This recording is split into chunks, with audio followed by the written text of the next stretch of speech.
Suffolk Pod Show is produced and managed by podtalk.co.uk. I'm Mark Mason. And I'm Susanna Hornby. Episode 30. Susanna talks to John Maynard, former West Indian international cricketer and head coach of the Newmarket Cricket Club.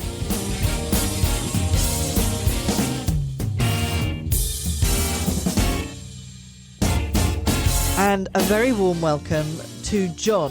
Hello, John. Thank you so much for joining us on the Suffolk Pod Show. Hi. Thank you very much for inviting me on your pod show, Susanna. Oh, it's our pleasure. John, we always start off by talking to our guests about where their beginnings were, where they started life, and I've just got this wonderful feeling about talking to you because it's a miserable day here in Suffolk today, but I can feel the Caribbean sun coming through from you onto my face, and I'm very excited to be talking to you.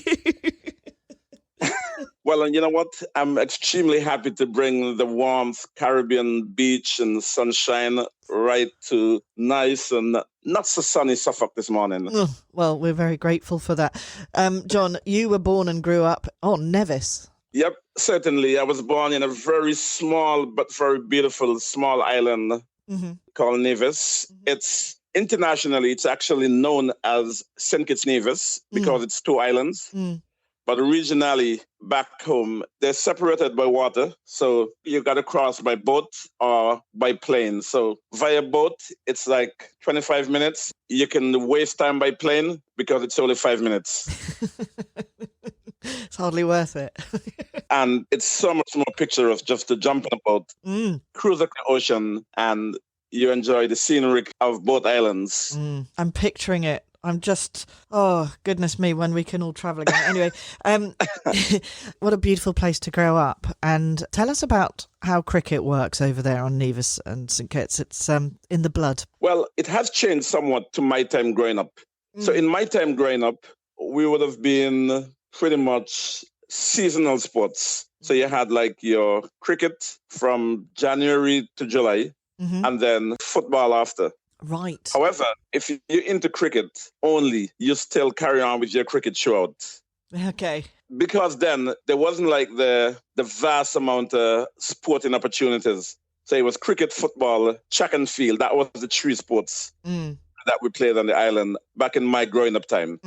And it wasn't like what it is now. Coaches and teachers have to try their best to organize games for kids growing up now. Whereas back in my time, it was just standard practice that you organize your own games. And it was so much fun, you know? I bet. Tell us about when you first realised that you had quite a talent playing cricket. I didn't think it was a talent because everybody was doing the same things. So we started at school, as you say, you know, everybody were like pretty much on par. So there wasn't like a superstar in school because we all were pretty good at batting and bowling and fielding. Then you kind of graduate to the higher schools where you started playing like hardball with men. Whereas there's nothing called health and safety back them times. No. If you want to play with men, you got to earn the right to play with men. You're not going to get like a smooth ride because you're younger than the rest. So whereas like here, you got like age group stuff, what you can and can't do. Back home, if you wanted to play with the men and you got to face someone who is bowling 90 miles, if you want to be around, you've got to bat it and you can't run away. If you run away, then you won't be accepted back around the men. So you got to be tough growing up and hold your own. So I would say maybe even around 12, 13, I was holding my own around the men's game. But you don't do a lot. You know, you're young, so you got to feel a lot. You're probably going to get a little bat into the end, and you could bowl a little bit to the end. So, yeah, that time you kind of realize that it's more fun playing with them than playing with your own age group, you know? Terrifying, it sounds to me. I think it was pure fun. Yeah. Well, yes, if you're brilliant at cricket, you've got a small chance of survival. But I can see why. And your game must have accelerated. My game was like different stories. It was fun and good. I started out being more like a batsman. So, you know, you learn to stay in the wicket quite long. obviously a batsman only can score runs when he's in the wicket. So you got to learn to bat long and that kind of stuff, which I was fairly good at. And go to school and stuff, you were fairly good at batting. But then the school team was quite hard to make because we never really had like age group stuff. You either make the school team or you don't. So if you're 13 years and you're good enough, you can make the team. Or if the guys who are 15 and 16, they're naturally physically stronger and bigger. So most times they're going to be in the team. And obviously, one of the big guys is going to captain, and there's every chance he might select his mate. So you have to be quite good at 13 to get into the school team. If you can't get into the school team, your club team still play in the same competition. So you can go and play for your club team if your club team is short. Which I did at 13, play for my club team. And, you tend to hold your own and stuff like that, and you do the business. So I started playing more for my club team rather than playing for my school team at a higher age. And around that same time, as a batsman, I was always one who looked really good batting, but I never scored a lot of runs. Right. So the captain, I'm always everything. If there's no keeper, I can be one who can keep some ball. If there's like the fast bowlers, if they're not bowling well, the captain might chime me for over or two. And they kind of realized my progression in the game wasn't bad. I could fit into any role that they asked. Batting, which I like most, which was looking good, but it was unproductive. I wasn't scoring a lot of runs. And the captain said, well, if you wanted to stay in the team, you might have to start to bat a bit lower down the order and try bowling, which I did. And it started from there. Right. So I moved from being a batsman, open batsman, to started being a open bowler. And quite some bowler, John. Well, not bad, I wouldn't trade. I would never trade it for nothing else. No. You well, this is club level, and then you played for Nevis. Yeah.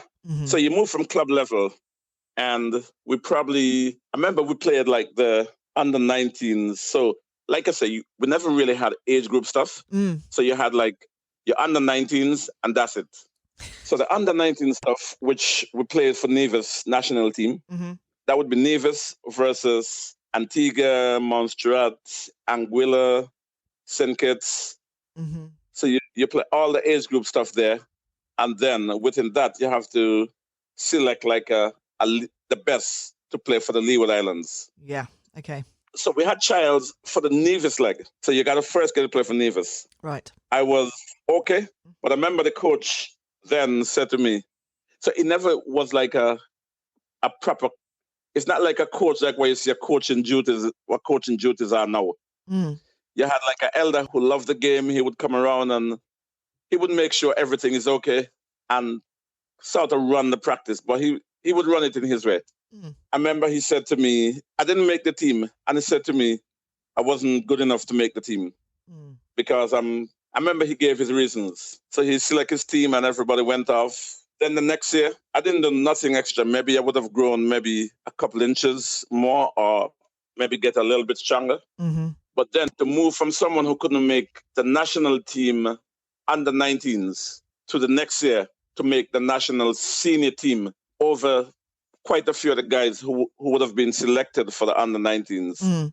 So my rise was really quick within the space of months.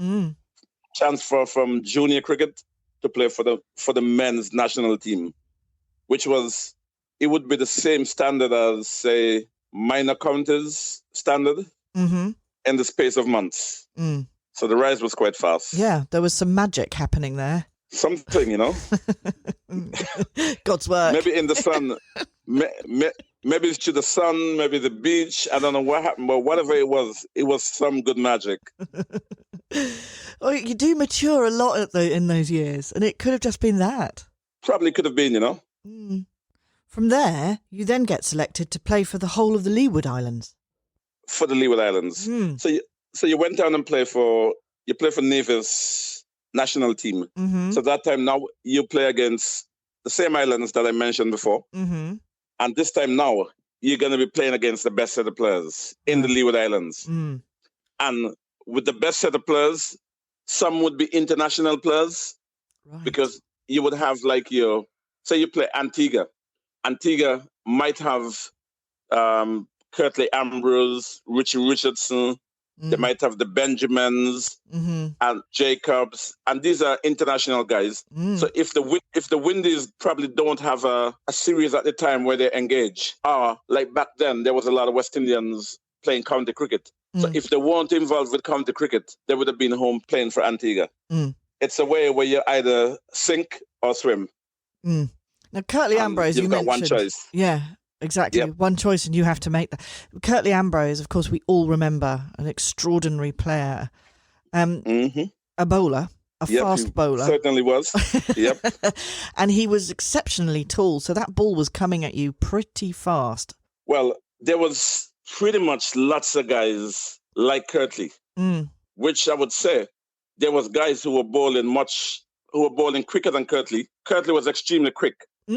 And he probably had more accuracy than all the others. I would say his standout was, obviously his height was a major plus because he's probably 6 feet, 6'7". Yeah.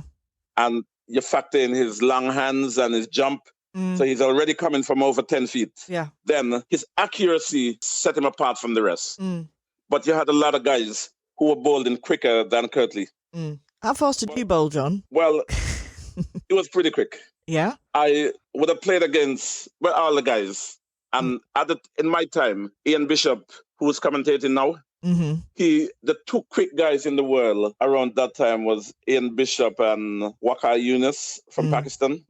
So, when you play against the guys and thing, you practice, then at them times, you never had a lot of like speed guns and thing. So it would be, the batters would tell you, well, your pace is the same pace as Ian Bishop or the same pace as Waqar Yunus. They would have probably tore Pakistan. And then that's how you kind of have a gauge of yourself as to really how fast you're bowling. So they said pretty much, for most of my life, they said that I was pretty much someone who bowled over 90 miles. Quite fast then. Quite fast. Was it Waqar who used to bowl and people used to think his arm was bent? Was that then, or was that somebody else I'm thinking of? Shai Bakhtar. Okay. Yeah. Fine. Okay. I remember those days. Anyway, amazing experience playing for the Leeward Islands. Incredible. But at some point there again, you got picked to play for the West Indies. Well, that's another story again. So the Leeward Islands, if I could backtrack a few. Yes, of course. A few paces. For the Leewards, you done well for Nevis. And because of the islands, it's quite hard for anyone from the Leeward Islands to get into the first class team. You got to be a standout. Because whereas in like your Barbados, Jamaica, Trinidad, Guyana, they got one island to select from. The Leewards have like a group of islands. Yeah. And sometimes if there's a selector from a different island, like anything in life, there's always going to be favoritism. So they had like the Leeward Islands, like a camp. They would pick the best 24. And the best 24, back in them times, you had all the greats like Sir Viv Richards, Eldin Baptist, Richie Richardson. The names were like all the household names internationally. I was a young man at the time. And I didn't get selected that time. So my national team just sent me to the camp to get experience. And when I went to the camp and started, you don't really get in awe of people in that era. You're in the same areas as Sir Viv Richards. It's cool just to see him bat. But then you kind of realize you got to bowl to him. So then, you go on to practice and stuff like that and had a bowl because you always know you got to back yourself whatever you do. Don't play name. He got a bat, you got a ball. The better person going to win. So after bowling to a few guys, I realized, man, I can hold my own against anybody, And I remember bowling to Viv. He might have been second or third person I would have bowled to. I remember giving him a bit of problems. So then I said to myself, man, if I was originally part of the squad, I would have got a game here, So this was a camp which lasted 2 weeks. And second, third, or fourth day, then we had a different battle again, bowling to Viv again. Because, Viv Richards, he ruled the world. And have a young kid giving him problems, he probably didn't want to take it that lightly, No. It was a contest, and happily it's a contest that I won. So he was hit a couple of times in the body. And sad to say, he was injured from the nets, and then he was out of cricket for a month. So he said to one of the guys who were there, he liked that guy from Nevis, you know. When you've been endorsed by the great Sir Viv Richards, you know that your game gonna come whenever the next time comes. Uh-huh. So I know then that by the next year I was gonna play for the Leewards. Yep. Yeah, I mean, he is just an extraordinary cricketer, one of the best ever cricketers. I think we're safe in saying. You must have just felt blessed almost. Oh gosh, yeah. Like there was so much, you know. Because you know, you got a great Viv Richards. You got Richie Richardson at the time. He was one of the best in the world at the time. You've got like Keith Atherton. He was from Nevis as well. He played for the West Indies around the same era. Then you had Stuart Williams, Eldine Baptist. He was around still. Right. Winston Benjamin, Kenneth Benjamin, Ridley Jacobs. So these are all names who are playing for West Indies. And the other young guys would have been competing pretty much just as hard as them. So there wasn't a lot of places to get in the team. So the competition was like, it was fierce. And when I say fierce, I'm talking, again, kill or be killed. That's how fierce it was. You take no prisoners, you know? No. So it was a great time. It was a great era cricket as well. So you had to sort of grow up quite quickly. And then things started moving out from there. Yeah. You get from there and you play. I actually played that year, not for the full Leewards team. I played for a select Leewards team versus a touring MCC team. So that touring MCC team were captained by, that was before I played any first-class cricket. So that was captained by Nick Cook, the former England spinner. He had a lot of county cricketers at the time. So you had like Nick Cook. I remember Tony Pygott, a fast bowler from Sussex. He probably would have played for England. David Ward, he was a batsman that played for Surrey. And he was he didn't play for England at the time, but he was a very big name in county cricket. And a few guys from North Ants. And then when you bowl to them, you know that, your chance is going to come quite quickly. Transpire from then to the next year now, where you break into the Leeward Islands full team, where you're sharing the new ball with Curtly Ambrose. So from being just a normal boy from Nevis to being just another normal guy, privileged to share the new ball with the great, great Curtly Ambrose at that time. What about Courtney Walsh? Were you playing with him, or was he from some different islands? Courtney Walsh, he's Jamaica. Right. Okay. So we would play against him. Right. So I would say in that era, so you had like Courtney Walsh who played for Jamaica, which Jamaica, they had a fierce attack as well. So they had Courtney Walsh, and the meanest of them all, they had a guy who played for West Indies called Patrick Patterson. Then you had other guys around who were good. Then you had your Barbados, who would have had like Vasper Jakes, Otis Gibson, and a few others who would have been around the West Indies. Trinidad had Ian Bishop, Anthony Gray. They both play for West Indies.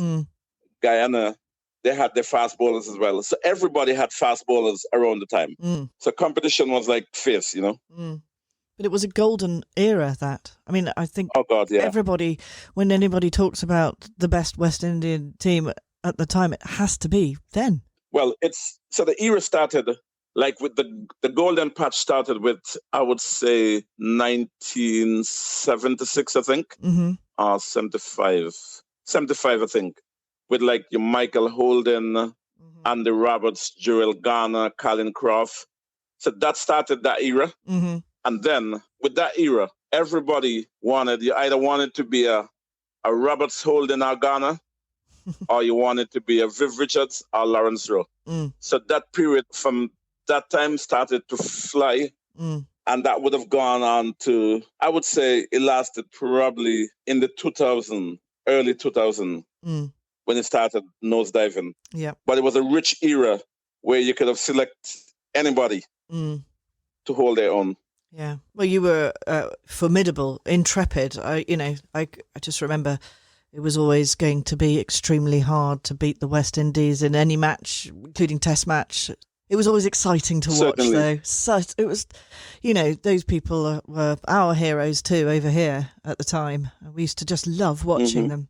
Yeah. Well, to tell how difficult it was, I remember once we played England Tour the Caribbean. Mm-hmm. And them times it was different to now, where you would have, like now, I think the tours now, they come for a couple of weeks before, just have a couple of weeks net. Whereas in before, they would have come like maybe a good 6 weeks before. Mm-hmm. So they get acclimatized really well. Yeah. So I remember that they come and the first touring game, they would have played St. Kitts Nevis in a warm-up game. Mm-hmm. That's 1994. That's proper England team with, your great players. Mm-hmm. And they're playing against professionals, against non-professionals. And the game didn't look out of place. So we held our own. It was a John game, but we held our own quite comfortable for majority of the guys. For none of the guys were full professionals. So probably about two of us were like semi-pro. Yeah. And the rest was just guys who play for their national teams but have like other jobs.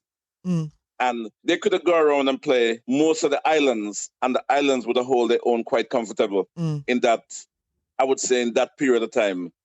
That's how strong the cricket was then. Yeah. And that for your islands must have been an extraordinary, even though it was a draw, must have been worth a celebration. Well, it's nice to listen and hear guys play and that kind of stuff. But when you actually see your own local guys competing against them and holding their own, then you kind of think, gosh, that's a lovely thing. That was well done, So it was amazing. Yeah. It was amazing. I bet. It was amazing, yeah. But it was fun, We need to talk about the West Indies now. I know that you've taken 70 wickets in your international role. Short career, yeah. Short, but definitely made a strong point, I believe. I think you've got some wonderful stories, and particularly you've also got a nickname. When did you acquire that, and what is it? Well, that's another. So that was inter-island again. Yeah. Okay. So Nevis played an inter-island game versus Antigua. Yeah. So we played at the Antigua Recreation Ground then, which is the famous test ground in Antigua. Mm-hmm. And we played. There was a guy who was potentially, he was the West Indies under-19 captain. He would have gone to that rank. So now he would have been about 21, about 22. Mm-hmm. So his name, he was always a good batsman. His name was called him to be a potential West Indies captain. And he was a very good bat. So I remember I bowled him a ball which he got an edge and he didn't walk. So the umpire didn't send him, and maybe he'd think, well, no, he's not going to walk. Then the next ball, I bowled one much quicker, which he shaped for the hook shot. And gosh, sadly, it sort of thundered into his mouth. At them times, batters were brave and stuff like that. Yeah. No helmets, Yeah. So smack in the mouth, which was, oh God. Awful for you as well. And again, our culture then, you're taught to be tough. So it doesn't matter what happened. You can't show fear. The batsman should be the one that should be showing fear. So I couldn't show no fear at the time, as, you feel sorry within yourself for him. But you still have to look tough. Of course. That the batter might think, oh God, it's easy for me to surrender and go. Yeah. So I felt quite bad. When you see like teeth and stuff like that get knocked out on the ground. Yeah, it was a horrible sight. Yes, I'm sure. So anyway, he started there. So we won that game easily. On the way back to Nevis, when we get back to the airport, there was a gentleman who said, you went to Antigua to play cricket. Instead, you play cricket alone. You went and you become a dentist. So the name started there. Right. And then after playing against England, they moved the story from being on the small screen to the big screen. Right. Yeah. I'm looking at you've destroyed some cricketers, their batting averages. I can see, well, can you tell us about, was that when you were playing for the West Indies, or was this when you were still with the islands? And who was that against? I've got here Michael Atherton. You upset his batting average for starters. Okay, so that would have been for the islands, right? So, okay. So 1994 was a year I was injured to the start of the season, and then I was told to get fit for the Leewards. So the season had started, and they gave me a time period where they think I should be reasonably ready to play. And it was luckily that was when England had arrived in the Caribbean. So they played a warm-up game against St. Kitts Nevis. I had to prove my fitness in that game, which I done pretty good against them then, against England then. And then possible either the week after or 2 weeks after, then I played for the Leewards against them as well in another game again. Right. Yeah, so I would have done fairly well. And I already come into England to play club cricket. So I would have known a lot of the English players at the time. Of course. So it was always nice to kind of settle a score with them still, you know. It was good to bowl to them. I bet. You said you played for an England team. Which team, which club? Oh, gosh. So I first come to England. I was in Leicester. Right, okay. So my club then, I'm sure they folded now, but it would have been a club called Leicester Nomads. And that happened on the back of...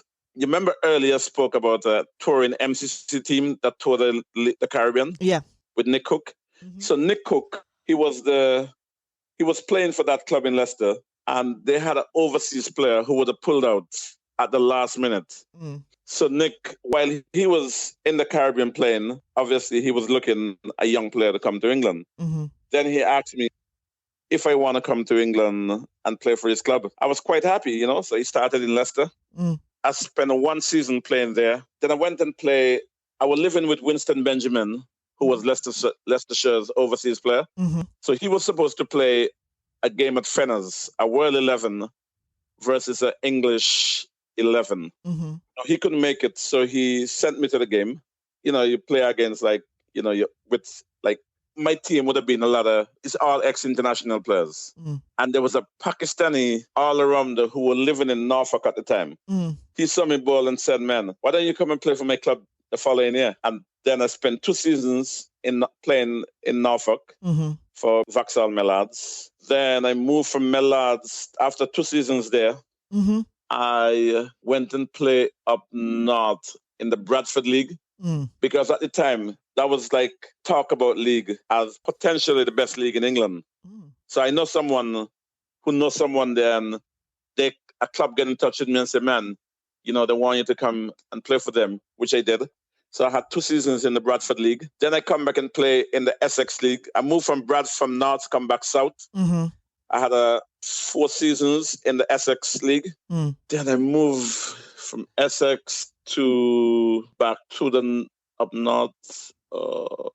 Back up north in the Yorkshire League now. In that league, you got the Bradford League, which is separate to the Yorkshire League, but they're all very strong leagues. Right. So he went back to the Yorkshire League. Then I come back south again, come back and play in the Northampton League. Had a couple of seasons. Then I just keep moving leagues, you know. I play pretty much every part of England. I was going to say you played for more clubs here than you have back home. Oh, gosh, yeah, easily. Then I went back north again, come back down south, I had a couple of seasons in Cambridge League before. Then I went to the Kent League, to the London Leagues, the Middlesex League. Then you went to the Oxfordshire League. You should work for Google Maps. I'm telling you, man.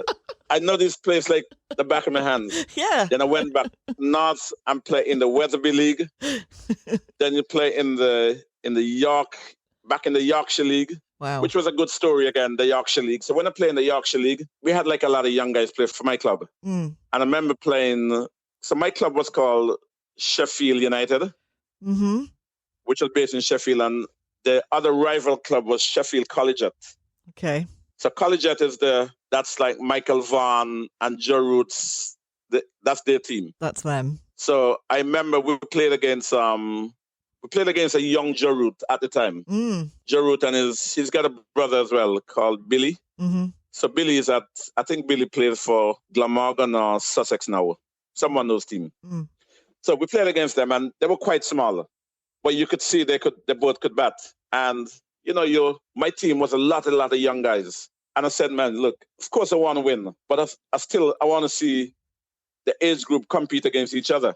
Mm. So every time we played and there's like young guys, the age group, I would make sure that the bowl, that they get a chance to compete against the age group. Mm. So I remember everybody talk about Joe Root and Joe Root brother. And I thought, so my guys, I said, okay, I'm going to open the bowling. I was bowling quick, but not dangerous at them because you never really want to mess with young players' confidence and stuff like that. Yeah.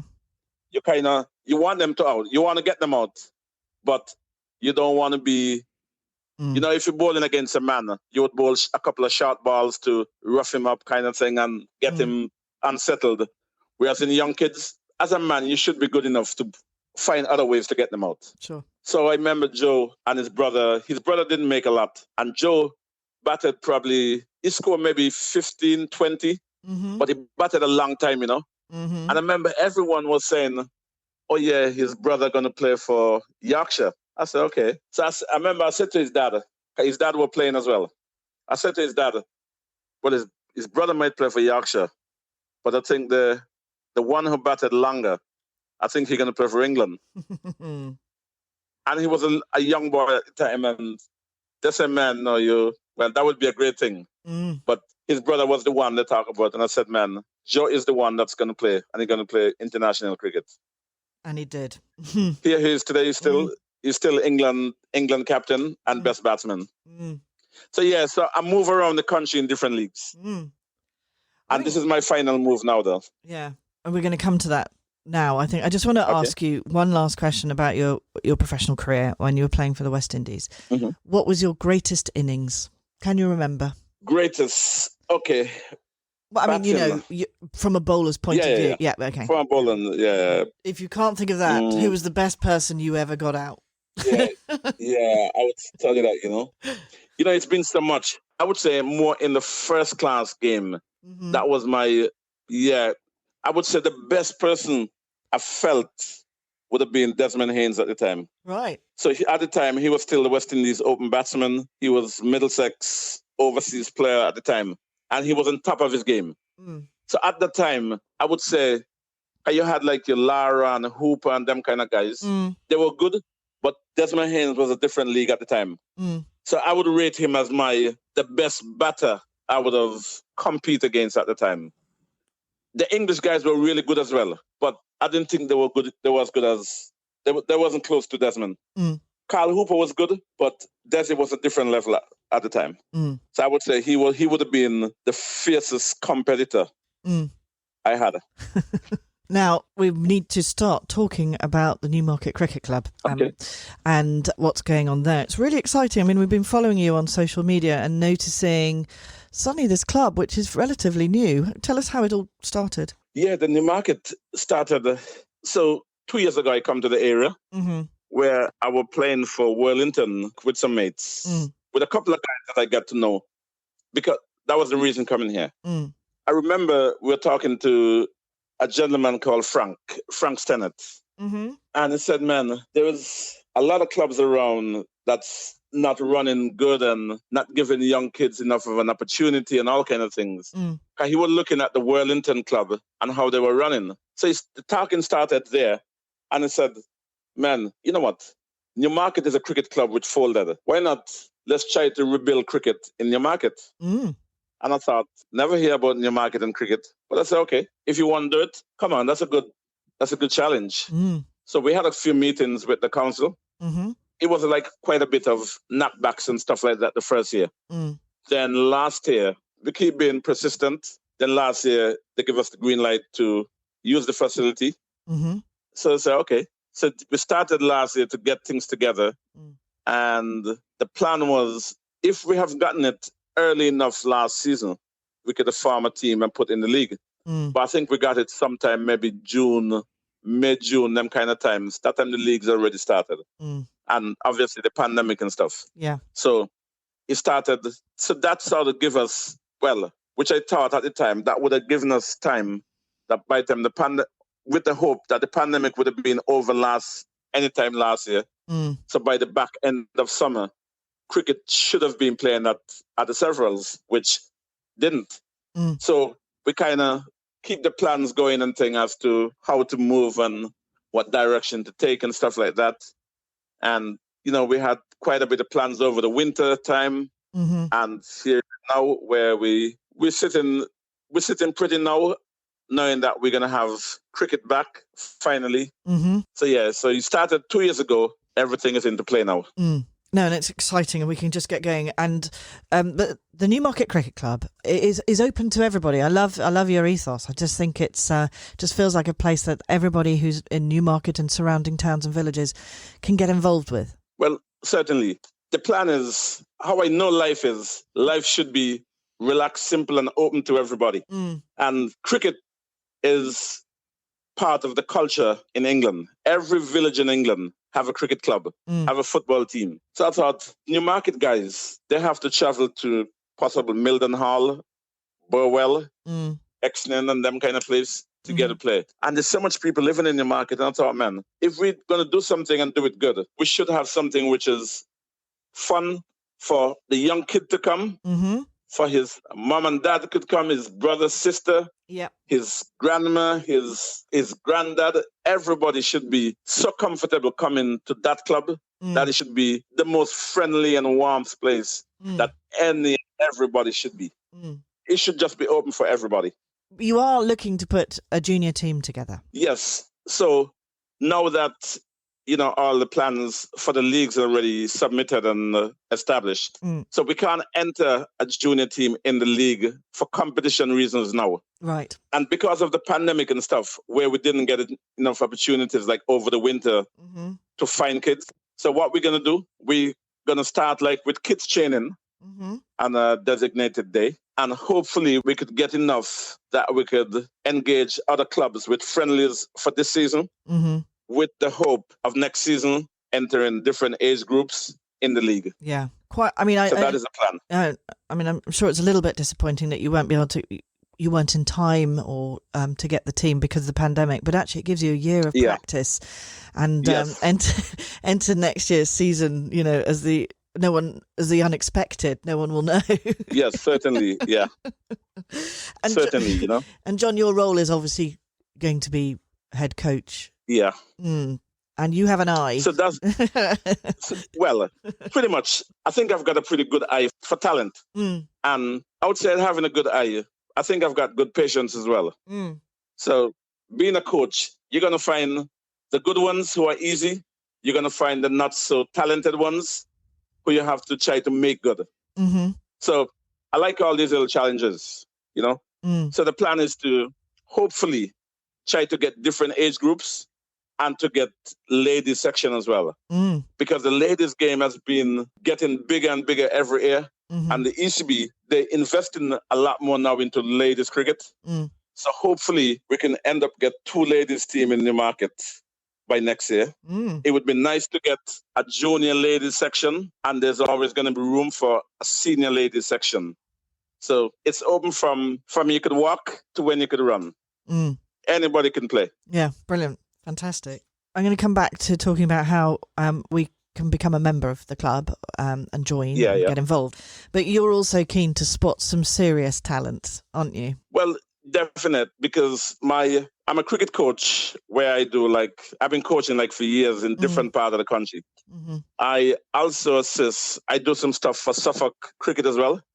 I assist the head coach, and I'm like the men's bowling coach in a sort of role. It's not a full-time role. So the head coach asked me to come in and assist him with the bowling coach stuff. And I assist with the player pathway, with the best players in the pathway program that they have.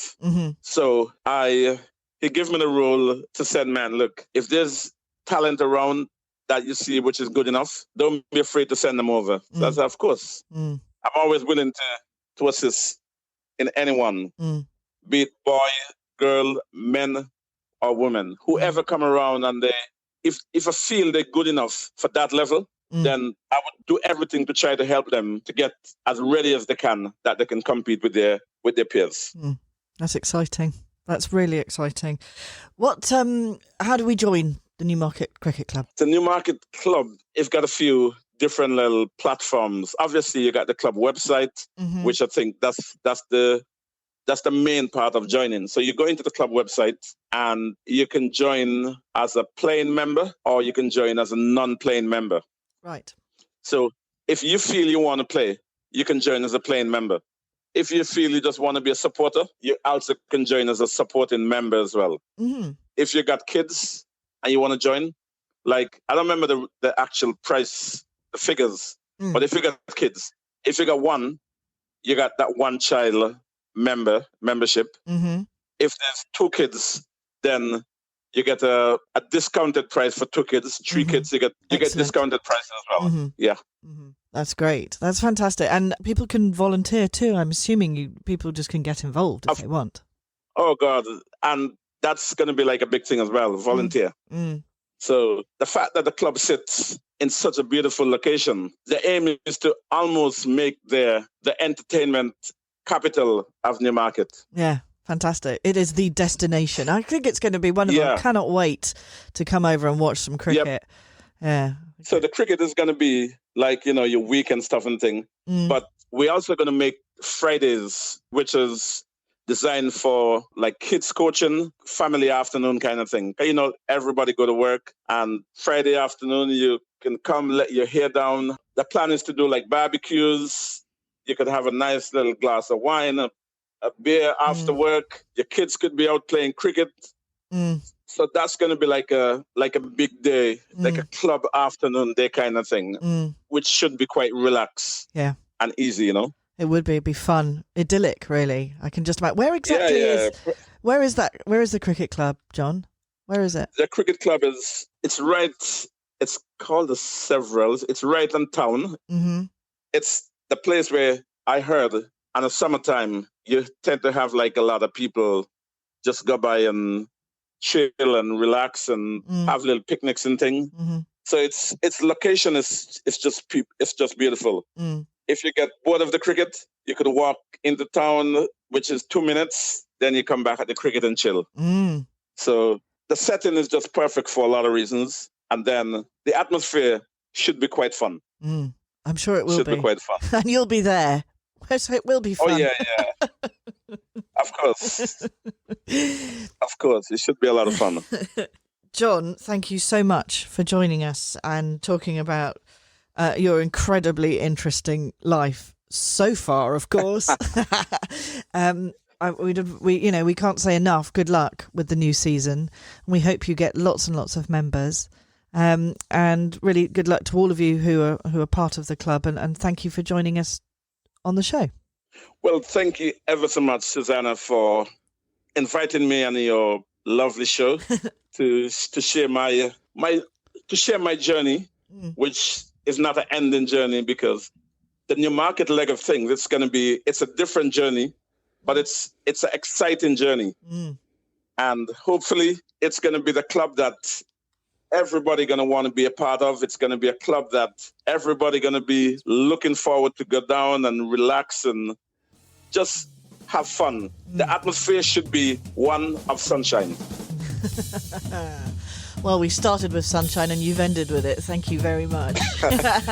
Thank you again, Susanna. All right, take care. Bye-bye. Okay, thanks. Bye. Thanks for listening to the Suffolk Pod Show. Find us on Facebook, Twitter or Instagram, or you can visit our website, podtalk.co.uk. And here's our disclaimer. The Suffolk Pod Show will not be held responsible for any omissions or errors in its podcast. The Suffolk Pod Show is produced purely for entertainment purposes. Views and opinions are that of our own or that of our guests.